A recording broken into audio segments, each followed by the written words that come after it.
everyone, and thank you for joining us today. As you may know already, I'm Marcy Eutakis with Ryder Levitt Bucknall, and I serve as the chair of the AED committee, membership committee, I should say. And with me is Lisa Folsom, from Sunland Asphalt. She is our co-chair. Good morning, Lisa. Good morning. Also with us is Meg and Juliana from AED, and they're here to help facilitate this morning. And I think a little bit from now, Carrie Kelly, our executive director, will be getting on. So good morning, ladies. And well, welcome to our third installment of AED's Member in Focus virtual series, where we conduct fun and informative interviews with Arizona's leading practitioners in the field of economic development. Lisa, do you want to give us the format for today's meeting? Sure.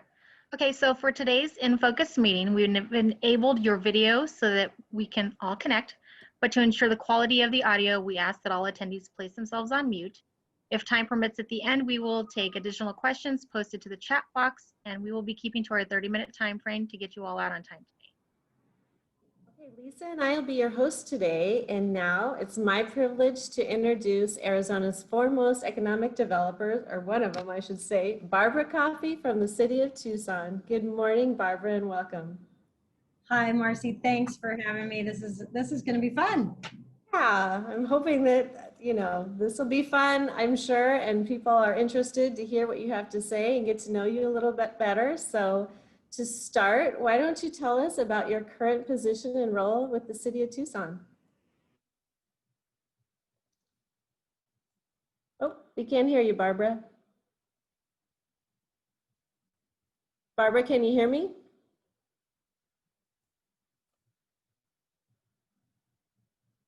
Barbra, can you hear me? I can't hear you.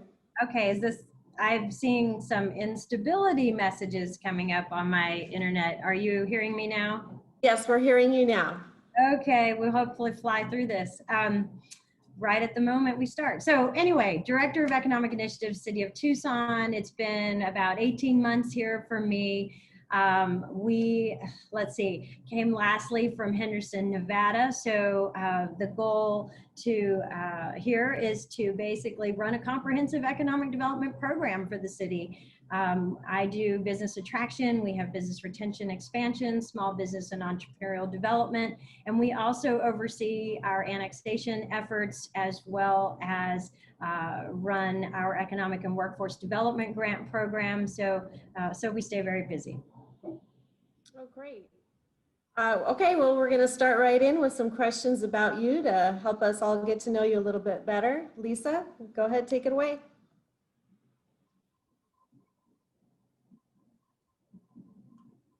Are you there, Lisa?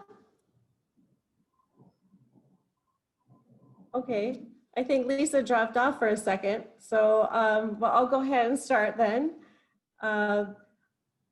First of all, Barbra, are you an Arizona native? If not, how did you land here? So I'm not a native Arizonan. I came to Arizona in 2003 to the city of Goodyear.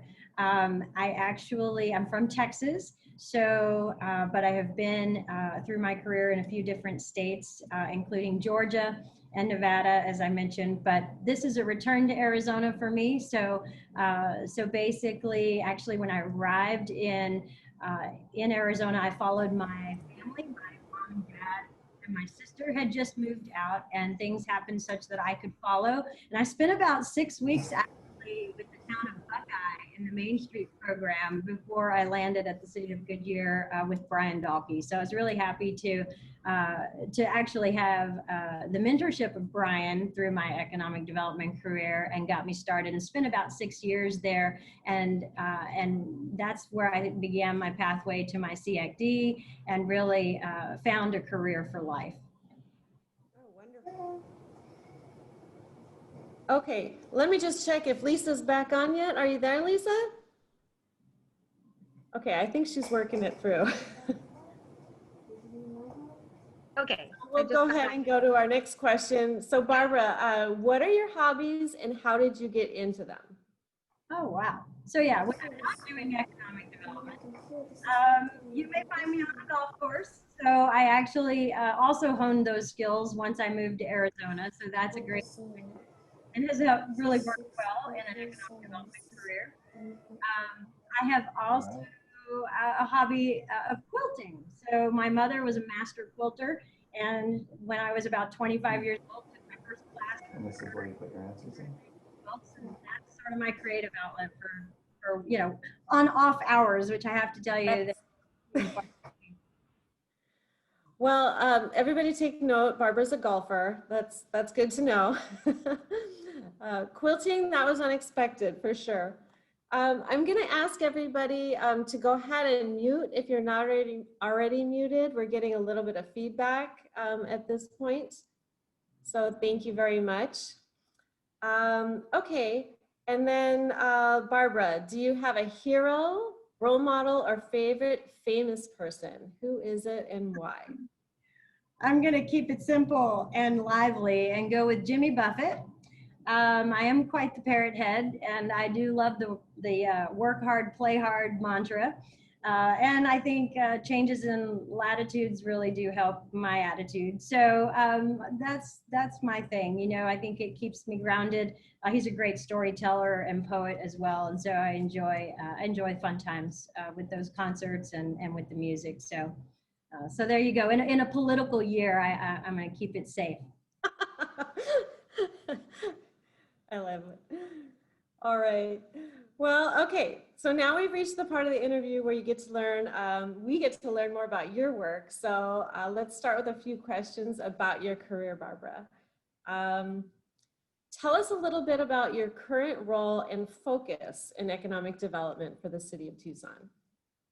So as I mentioned, you know, I love having a comprehensive program, but I have to tell you, year two here in Tucson and COVID set upon us, we certainly pivoted very quickly to focus quite heavily on small business and small business assistance and recovery. And really just tools and techniques to help them survive these last 6 months or so, and starting to look at the future. I think we're just now getting to where we're getting back to some of the business as usual activities.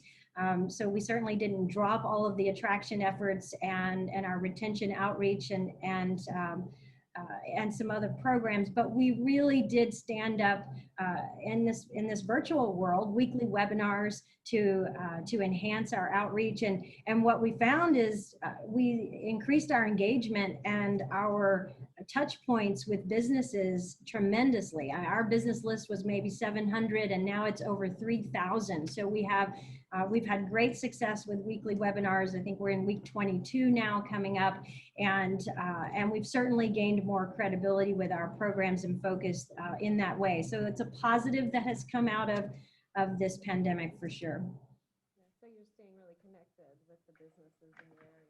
That's great to hear. Okay, next question. What inspired you to pursue the career that you have today?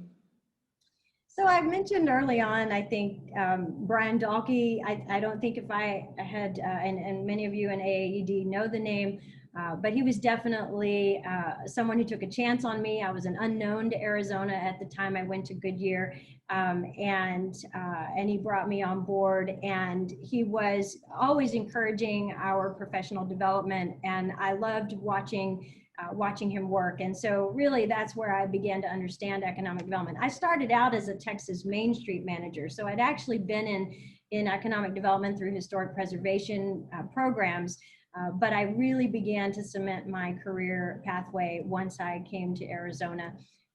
And it was a great fit. It was a great fit for me. It merged what I came out of college with was a degree in radio, TV, film. I worked in radio on air for 4.5 years. 4.5. It was a very, specific amount of time, but seems a lifetime ago. But that the communication skills have served me so well, and that ability to think on my feet and to sell and to be, in a room of people and facilitate, I think has been instrumental in my career in economic development. Wow, that's amazing. So with all the experience that you've garnered throughout the years, what's the best advice you can give someone who just started an economic development career?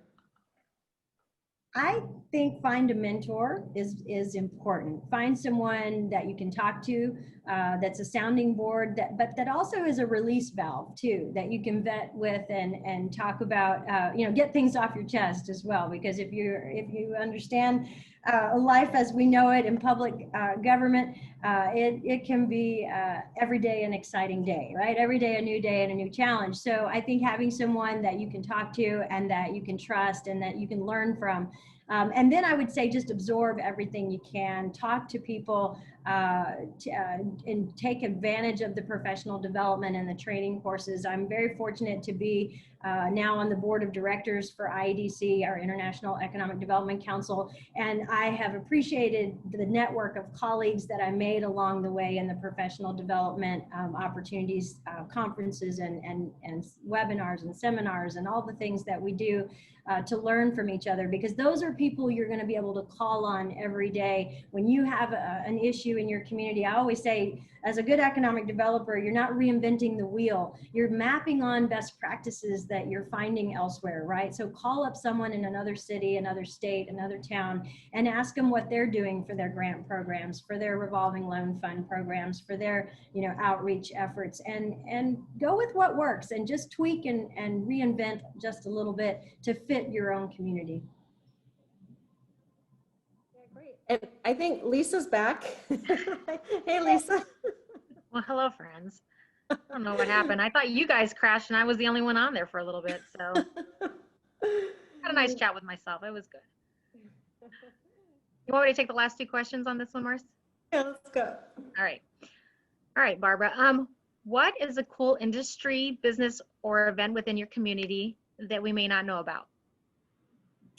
Well, let's see. When I was thinking about this, I think of Tucson as a city of festivals. Another reason why this year has been so hard on Tucson. And so when I saw, the opportunity to think about, well, an event, right, that you asked about that happens that, because the other thing I say in economic development is it's the essence of your city that you want people to know about, right? That attracts. And I think Tucson's biggest attractor is that it has the arts and the culture and the history. It's an authentic place. So one of the events that I think is unique and that I enjoyed as a newcomer as well, the All Souls procession that happens as part of Dia de los Muertos in November. And this year is going to be interesting because they are doing sort of a hybrid model with a virtual type of live streaming event. But last year, my first year to walk in the procession and just see the community come out and in such a fascinating way, in such a human way, and a touching way. So that is a very significant event if you haven't been part of that in the fall. Very nice. I grew up in Tucson and they always had something going on, whether it was rodeo days or the 4th Avenue and all that kind of good stuff. So that's just got to be a huge piece that's missing of the puzzle right now for you guys. Yeah, it really is. Every weekend you would find 2 to 3 events to choose from, large scale events. Our Tucson Meet Yourself is another big event. And again, I think everyone is trying to figure out how they're going to move forward, where and when they're going to bring some of these in-person events back, and then what they're doing in the meantime. But it's been fun to watch, and there's been some real creative responses. Very nice. And is there a special project or program you're working on right now, or a current win that really stands out to you? Well, I have to just tell you what's on my mind right now, because we have a council meeting coming up next Tuesday where we are looking to renew our central business district. It's been a hot topic in the community for lots of reasons, but we in economic development understand that we want all the tools in our toolbox, right? So the Central Business District provides for the use of the GPLET, the Government Property Lease Excise Tax 8-year abatement. within the boundaries of the Central Business District. And I believe it's the only tool that state statute allows. And so you need that Central Business District in order to have that. And that has been instrumental in the last, I would say, 8 years of activity in downtown. So if you haven't been to Tucson in the last decade, you really need to make a trip down, especially post-COVID and once we're really livened up again. But it is a totally different place than maybe you remember if you came as a young person. And that's because of the investment that we've been able to attract. And again, not just me, obviously many, many folks that work in the community and have worked over the last couple of decades. So it's been interesting to see the number of residential units, the number of hospitality units. We have 1,000 units of each of residential and of hospitality hotel rooms coming into play. The renovation right now of our Tucson Convention Center to the tune of about $70 million is happening. And now with on-site hotels opening up, coming out of this pandemic, by year end, we'll have our first attached meeting, opportunity for lodging that's accessible and connected to the convention center. For a city of over 500,000 people, that's it's been too long to not have that opportunity. So that'll increase our ability to attract corporate meetings and multi-day events for that. And the investment of the streetcar. So all of those things, I would say, have reinvigorated me. So back to sort of what's on the dais on Tuesday will be the renewal of the Central Business District. And I do hope that we're fortunate that will give us another 10 years in the life of that district. There's still conversation around how we may expand or modify that boundary. We'll take that up in the ensuing months, but then also some modifications to how we use our GPLET are also being discussed, and we're looking at more ways to create community benefits agreements as part of that and more neighborhood engagement. So I'll be pretty busy.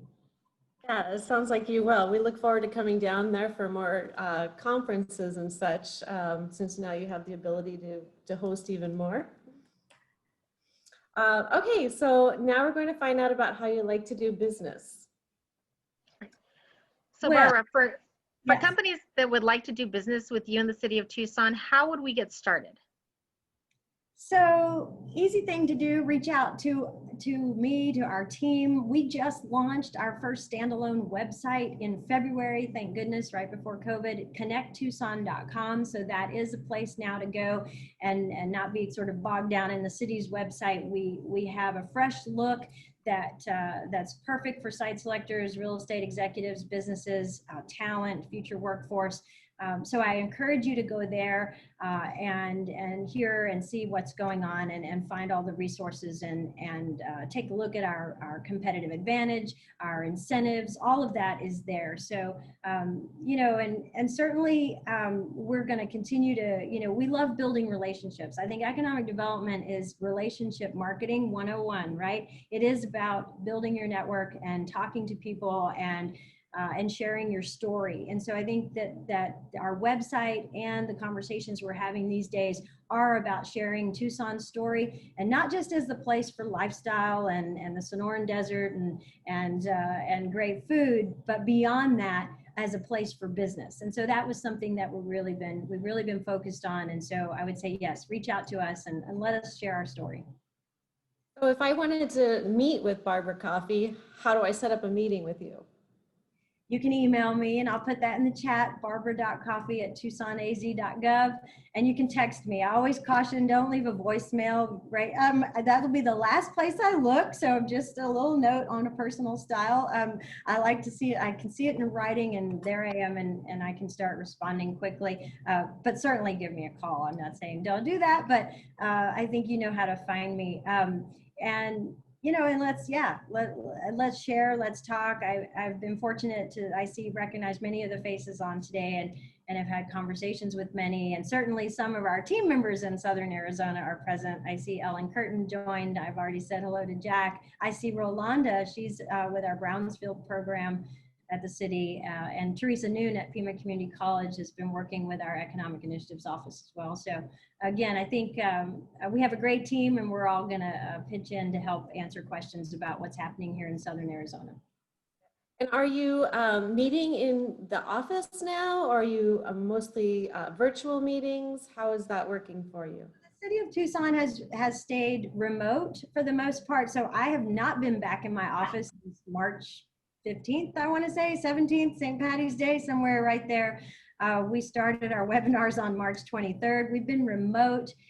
Those of us who can be remote are staying remote just to try to eliminate the populations gathering all in one place. And so we were able to do that. We have a fantastic city manager in Mike Ortega and a great leadership team. And we adapted and really quickly to the technology to help us do that. Very nice. I see some questions in the chat. Do you want me to take some of those or stay on task with you? Well, we've got, yeah, we could move to questions now. I can't see the questions myself, so let's see here. Someone asked about our iconic office building in Tucson, One South Church.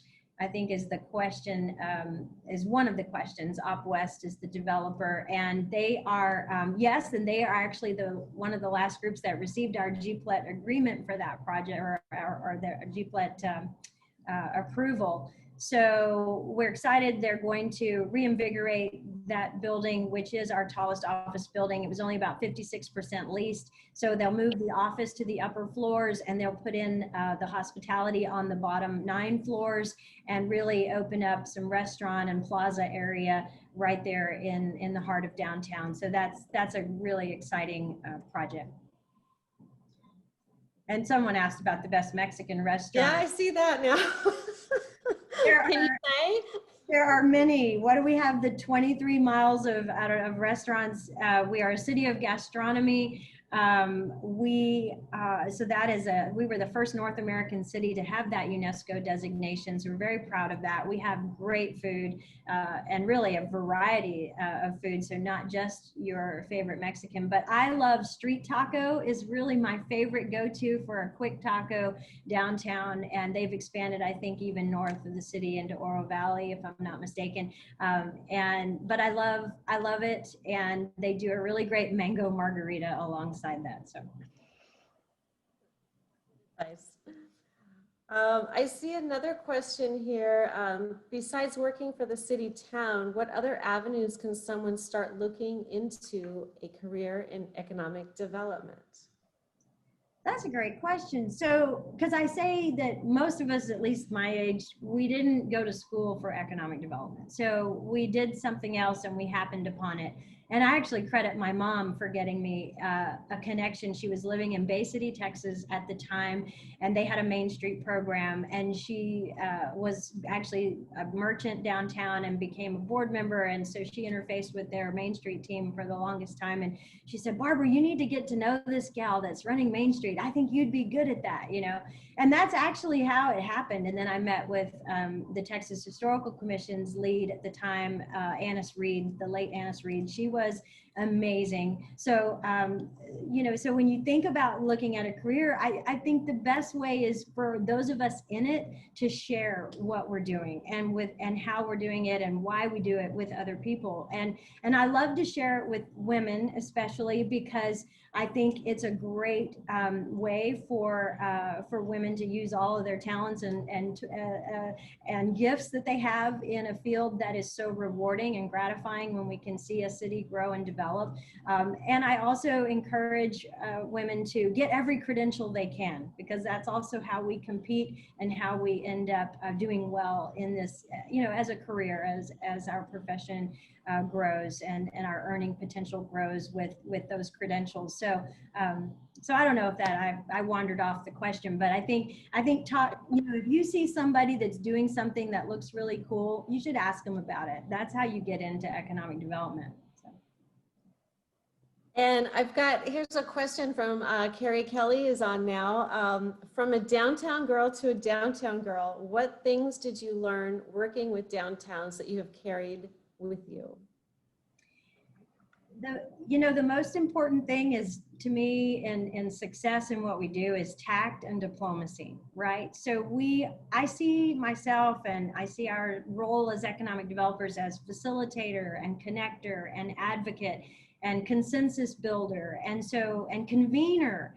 So we bring people to the table, and you do that with tact and diplomacy and authenticity. You do it with honesty and transparency. And so those are the things I hold in the highest regard. And I think that that's how you get things done. In a downtown, Marlin, Texas is where I was, a Texas Main Street manager. It's near Waco, 30 miles out of Waco, Texas. And Marlin was a linear downtown courthouse square, and it was really needing some help, right? Needing love. And what you do when you go in as a Main Street manager, you really work on physical improvements and enhancements for that impact. And we did 25 building rehabs in the 2.5 years that I was there.